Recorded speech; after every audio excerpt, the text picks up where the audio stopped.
سبحان اللہ۔ السلام علیکم ورحمۃ اللہ وبرکاتہ۔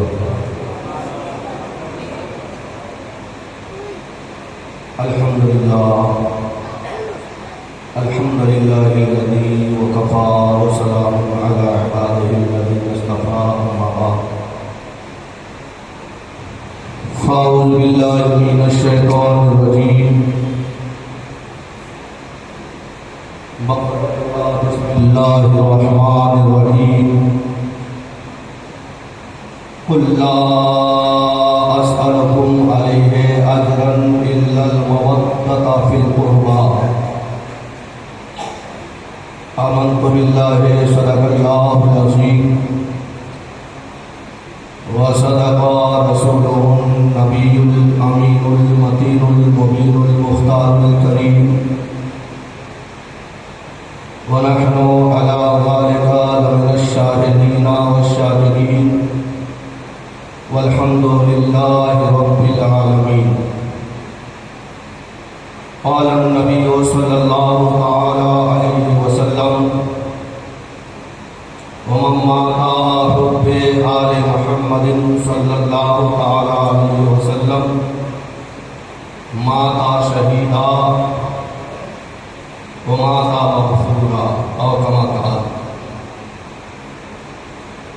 غوث اعظم بمن بسر و ساما مدد، قبلہ دی مدد، کعبہ دیما مدد، ما گدائے تو سلطان العالم ہستی، اقتدار تمنا لا سہے جیلا مدد۔ عزیزان ملت اسلامیہ، آئیے ہم مل کر اپنے نامدار مدینے کے تاجدار، دونوں عالم کے مالک و مختار، حضور تاجدار مدینہ صلی اللہ تعالی علیہ وسلم کی بارگاہ بےکس پناہ میں اپنی غلامی اور امتی کا ثبوت دیتے ہوئے اہل سنت والجماعت کے قدیم رواج کے مطابق آواز بلند درود پاک پڑھیں۔ اللہم صلی علی سیدنا مولانا محمد معدن الجود والکرم، منبع والعلم والحلم والحکم، وآلہ بارک وسلم، صلو علیہ صلاۃ سلام علیک یا رسول اللہ صلی اللہ تعالی علیہ وسلم۔ محترم حضرات، اللہ تبارک و تعالی کا ہم پر احسان عظیم ہے، اس نے ہمیں حسینی بنایا۔ ہم اپنی قسمت پر جتنا ناز کریں گے وہ کم ہوگا، کیونکہ اس نے ہمیں یزیدیوں کا صحبت نہیں عطا کیا، بلکہ حسینیوں میں پیدا کیا اور میلادیوں میں ہمارا مقدر کو لکھ دیا۔ کیونکہ جب اللہ تبارک و تعالی نے فرشتے سے مشورہ کیا، فرشتوں کو اکٹھا کیا، جمع کر کے ارشاد فرمایا: اے ملائکہ، انی جاعل فی الارض خلیفہ، میں چاہتا ہوں کہ دنیا میں میرا نائب، میرا خلیفہ یعنی آدمی کو بناؤں، بھیجوں۔ تو فرشتوں نے اللہ کی بارگاہ میں مشورہ دیتے ہوئے یہی تو کہا تھا کہ مولا کیا ہم تیرے عبادت کے لیے کافی نہیں ہے؟ تو فسادی کو بھیجے گا دنیا میں؟ اللہ اکبر کبیرہ۔ فرشتوں نے آدمی کو فسادی کہا، اللہ تعالیٰ نے فرمایا: انی عالم ما لا تعلمون، تو میں جانتا ہوں وہ تم نہیں جانتے۔ تو لہذا موقع آئے گا دیکھ لینا میلادی کون ہے، فسادی کون ہے۔ سمجھ میں آ رہی ہے؟ تو پتہ کیا چلا؟ اللہ تبارک و تعالی میلادیوں سے محبت کرتا ہے، فسادیوں سے نہیں۔ تو اسی لیے ہم اہل سنت والجماعت کے ماننے والے جہاں پر انبیاء کا میلاد مناتے ہیں وہاں پر اولیاء کا بھی عرس مناتے ہیں. ارے مناتے ہیں کہ نہیں مناتے ہیں؟ اور جہاں پر اللہ رب العزت کے نعمت حاصل کرنے کے لیے اللہ کی نعمت کیا جانتے ہیں؟ جیسا کہ ابھی ہم نے ماہ ذی الحجہ میں قربانی کیا کہ قربانی کا مطلب کیا ہے. میرے آقا فرماتے ہیں کہ جب بندہ مجھے راضی کرنے کے لیے جانور کے گلے پہ چاقو چلاتا ہے اس جانور کا خون کا قطرہ زمین میں گرنے سے پہلے اس کے لیے جنت میں محل بنا دیا جاتا ہے. سمجھ میں آیا؟ ہم اللہ کو راضی کرنے کے لیے نماز پڑھتے ہیں تاکہ جنت مل جائے. میرے آقا فرماتے ہیں نماز جنت کی کنجی ہے. روزہ رکھتے ہیں تاکہ اعلیٰ سے اعلیٰ مقام مل جائے. لیکن پیارے امام عالی مقام کی محبت سے ہٹ کر نمازی جنت میں نہیں جا سکتا، روزے دار کو جنت حاصل نہیں ہو سکتی. کیوں کہ میرے آقا نے فرمایا کہ حضرت امام حسن و حسین جنتی جوانوں کے سردار ہیں. کس کے سردار ہیں؟ ارے بولے کس کے سردار ہیں؟ جوانوں، جنتی جوانوں کے سردار ہیں. تو جنت کس کا ہوگی؟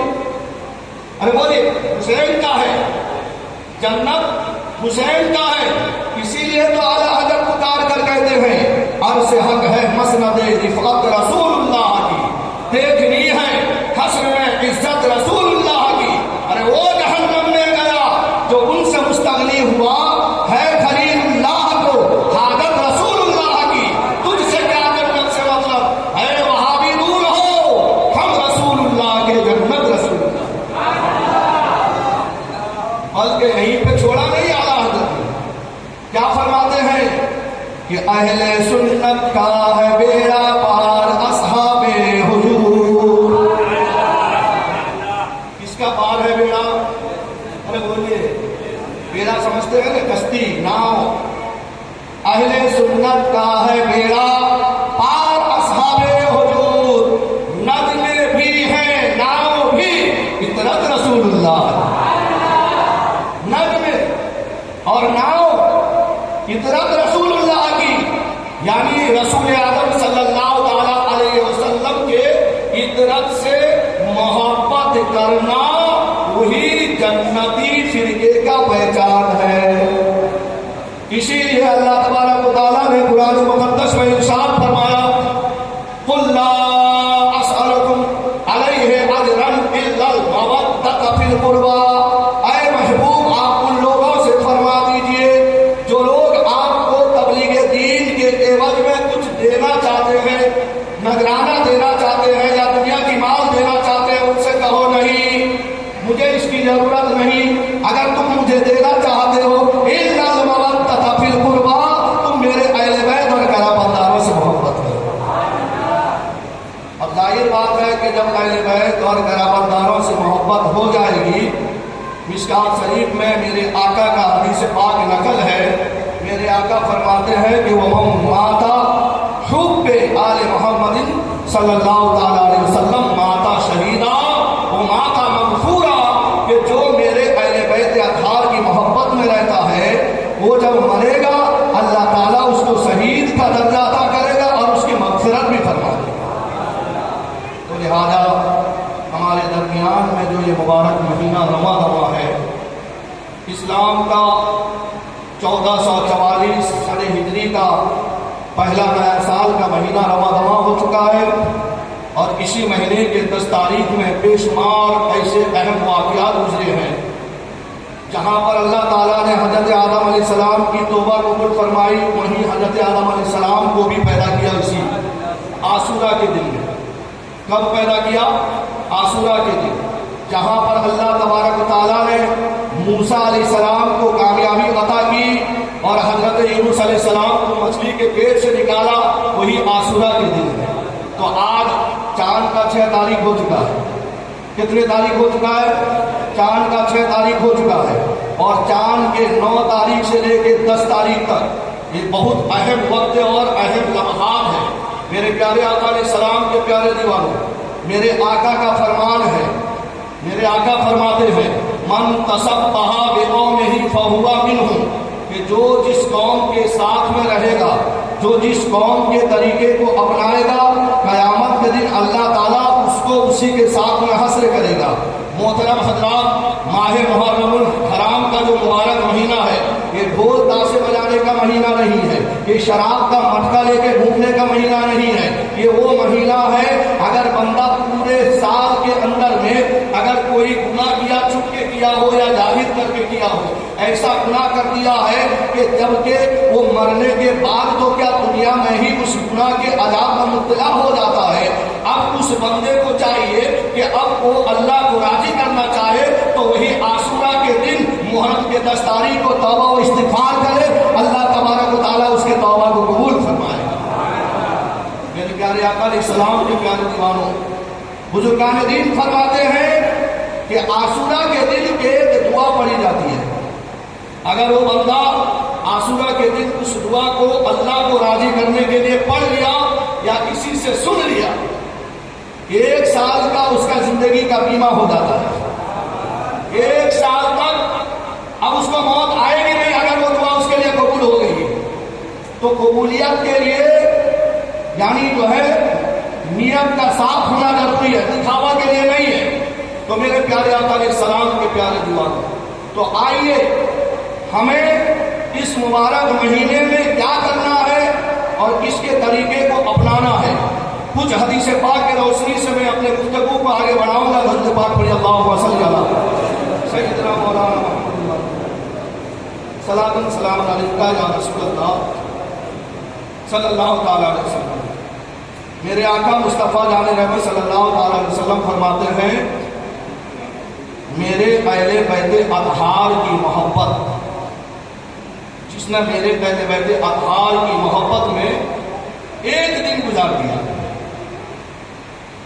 اللہ تعالیٰ اس کو اتنا ثواب، اتنا یعنی اجر عطا کرتا ہے جیسا کہ کوئی بغیر محبت کے، یا جیسا کہ کوئی اور 1 سال تک عبادت کرتا ہے۔ ہم 1 سال تک عبادت کریں، نماز پڑھیں، روزہ رکھیں، صدقہ کریں، خیرات کریں، جتنا نیکیاں ملے گی، لیکن اگر کوئی اہل بیت نبی کے آل پاک اور نبی کے اولاد پاک کے محبت میں 1 دن گزار دیا، اس کا 1 دن 1 سال پہ بھاری ہے۔ لیکن پیارے، آج دیکھا جاتا ہے اہل بیت اطہار کی محبت سے دور ہو کر اپنا روٹی سیکنے کے لیے، کیونکہ اعلیٰ حضرت فاضل بریلوی رضی اللہ تعالیٰ عنہ فرماتے ہیں کروں مدحا سرائی دول رضا، کہ اس بلا میں پڑے میری بلا، میں گدا ہوں اپنے کریم کا، میرا دین پارے دان نہیں۔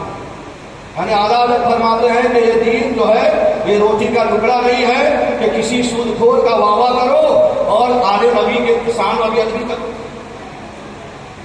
روٹی سیکنے کے لیے یہ مولوی خراب ہے، وہ مولانا ایسا ہے، آپ کو معلوم ہوگا اسی دنیا میں کچھ ایسے روٹی سیکنے والے مولوی دنیا میں پیدا ہو گئے۔ اہل سنت کا ایک مائناز مقرر، ایک مائناز ہستی جن کو پوری دنیا سید امین القادری کے نام سے جانتی ہے۔ کس کے نام سے جانتی ہے؟ اچھا، یہ امین القادری جو ہے یہ مسلمان ہے یا نہیں؟ ارے بولیے، ہے یا نہیں؟ سید ہے، لیکن لوگ ان کے بارے میں بولے ارے یار ان کے ایسا فتویٰ لگ گیا ہے، وہ ایسا ہے، وہ بھی پھر کسی اور کے محفل میں نہیں، ان کے نانا کے محفل میں، امام حسین کے محفل میں حسین کے اولادوں کے اولاد کی شان میں بے ادبی کرتے ہیں، پھر کہتے ہیں کہ ہم مسلک عدالت کے ماننے والے۔ تو پھر تمہارا اس دعویٰ پر کیا تم نے اعلیٰ حضرت کا فتویٰ نہیں پڑھا؟ اعلیٰ حضرت فرماتے ہیں کہ اگر کوئی نبی کا اولاد ہے وہ اس وقت تک تعظیم کے لائق ہے جب تک کہ وہ کوئی کفریہ کام نہ کرے۔ اللہ اکبر! سمجھتے ہیں کفریہ کام؟ جب تک کہ وہ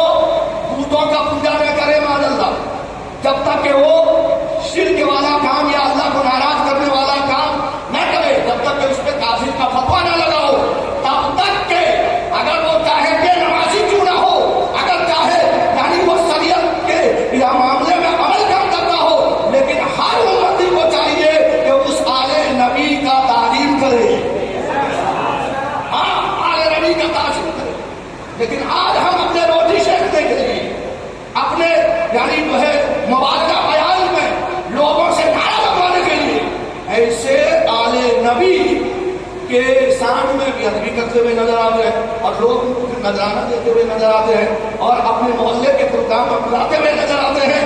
کیا آپ کو پتا نہیں ایک مرتبہ دمشق کے معاملہ ہے یا بغداد کا یہ معاملہ ہے تو یعنی قحط سالی کا عالم ہو گیا. قحط سالی کے عالم میں لوگ بھوک مری میں یعنی پھنس گئے. پھنسنے کے بعد میں اب اس علاقہ چھوڑ کے دمشق میں یعنی جو ہے نبی کے ایک شہزادی نبی کا ایک بیٹی جو ہے وہ اپنے چھوٹے چھوٹے بچے کو لے کے آ گئی. مسجد کے قریب میں یعنی جو ہے پہلے لوگ مسافر خانہ بنانا کرتے تھے تو اس مسافر خانہ میں بچے کو رکھ دیا. رکھ دینے کے بعد میں تو کسی نے کہا کہ اس محلے کا بہت بڑا رئیس ہے جو اپنے آپ کو مسلمان کہلاتا ہے, اللہ اکبر کبیرہ, تو اب وہاں پہ چلے جاؤ, ہو سکتا ہے کہ تمہیں وہاں سے کام مل جائے گا. اب یہ نبی کا شہزادی جو ہے آل نبی اولاد نبی خاتون جدت کی بیٹی جو ہے اب یہ اس مسلمان نام و نہاد مسلمان کے وہاں پہ جاتے ہیں. کیا کہتے ہیں؟ بولے میں سید ہوں, میں سید ہوں, آل نبی ہوں, لیکن میرے چھوٹے چھوٹے بچے ہیں, میرے لیے کچھ انتظام تو کر دو, 3 دن سے گھر میں چولہا جلا دیا. وہ تھا کون؟ نبی کا کلمہ پڑھنے والا, نام و نہاد تپورا. کہتا تم سید ہو, سند کیا ہے؟ سید کا سند کیا؟ اگر آج ہمارے سامنے میں کوئی کہہ دے کہ میں سید ہوں تو ہمیں اس کا حسب نسب تلاش کرنے کی ضرورت نہیں بلکہ اس کی تعظیم ضروری ہے. یہی وجہ ہے کہ میرے مجاہد ملت میرے دادا پیر کے سامنے میں اگر کوئی بھی باپ پٹھان ہو ماں سید ہو, اب وہ کہتے کہ میں سید ہوں تو حضور سیدی سرکار مجاہد ملت ان کے قدموں کو چومتے تھے. ہاں پیارے, ہاں قدموں کو چومتے تھے. وہ تھے رئیس اعظم اڑیسہ, افضل العلماء تھے. کوئی کہہ دیتا میں سید ہوں تو اس کی تعظیم کرتے تھے. لیکن آج اسی امام حسین کے محفل میں نبی کے اولاد کے سامنے زبان درازی کیا جاتا ہے اور لوگ بابا کرتے ہوئے نظر آتے ہیں. سن لو پیارے, تو جیسا ہی وہ رئیس نے کہا سید تم ہو تو سند دے دو. اللہ, انہوں نے کہا کہ دیکھو میرے پاس میں کوئی سند نہیں ہے, اناج دینا ہے تو دے دو چلے. اب وہ وہاں سے چلے گئے. بولے جب تک کہ تم سند نہیں دو گے نبی کے اولاد ہو میں تمہیں دینے والا ہوں. اللہ. اب وہاں سے چلی تو ایک یہودی غیر مسلم, سبحان اللہ, وہ دیکھ رہا ہے غیر مسلم. اس نے کہا وہ بہن ادھر آؤ. وہ کیا ہوا؟ نہ میں غریب ہوں, عیال کے گزارا کے لیے اس کے پاس میں آئی تھی کچھ اناج لینے. وہ کہتا کہ تم سید ہو تو اس کا سرٹیفکیٹ دو. بولے کہ بھائی نے کام کرو تم میرے یہاں پہ آ جاؤ, یہ میرا روم ہے نا, میں کئی بار دھویا ہوں, پھر بھی چاہتا ہوں کہ آپ کے لیے اور ایک بات یعنی صاف کروں, آپ اسی میں رہو. اور یہ گوڈاؤن جو ہے اناج کا یہ میرا نہیں, یہ تمہارا ہے. یہ میرا نہیں, یہ تمہارا ہے. اب انہوں نے اس کے گھر پہ مقام کیا, مقیم ہوئے. رات کو یہ جو نام و نہاد ہے نا, سڑیلا گوشت کھانے والا مسلمان, جھولے میں بھر کے لائے گا, اس کو اتنا بھی احتیاط نہیں کہ یہ راستے میں گر کے پڑا ہے کہ کیا پڑا ہے. تو خواب میں دیکھا کہ قیامت قائم ہو گئی ہے, لوگ جنت میں جا رہے ہیں. سبحان اللہ. اور یہ نام و نہاد مسلمان بولا کہ میں بھی تو مسلمان ہوں. اب وہ جنت کے دروازے کے پاس پہنچا ہے تو جو جنت کے داروگا تھے اس کو دھکا مار کے بتایا, چل ہٹ, تجھ سے کیا مطلب وہابی, چل. اعلیٰ حضرت نے فرمایا ہے, وہ یہی حدیث سب دیکھ کے لکھا اعلیٰ حضرت نے کہ چل ہٹ, جنت میں تو کیسے جائے گا؟ مسلمان ہوں, نبی کا کلمہ پڑھ رہا ہوں. اچھا, وہ نبی کھڑے ہیں, جا تو ان سے سند لے کے آ تیرا مسلمان ہونے کا. اب گیا, خواب میں گیا, یا رسول اللہ دیکھو میں آپ کا کلمہ پڑھنے والا مسلمان ہوں, یہ فرشتے مجھے جنت میں جانے نہیں دیتے. تو میرے آقا فرماتے ہیں کہ جب میری بیٹی تیرے دروازہ پہ جاوے تو تو سید کا سند مانگتا ہے اور تو مسلمان ہے تو سند دکھا, کیسے مسلمان؟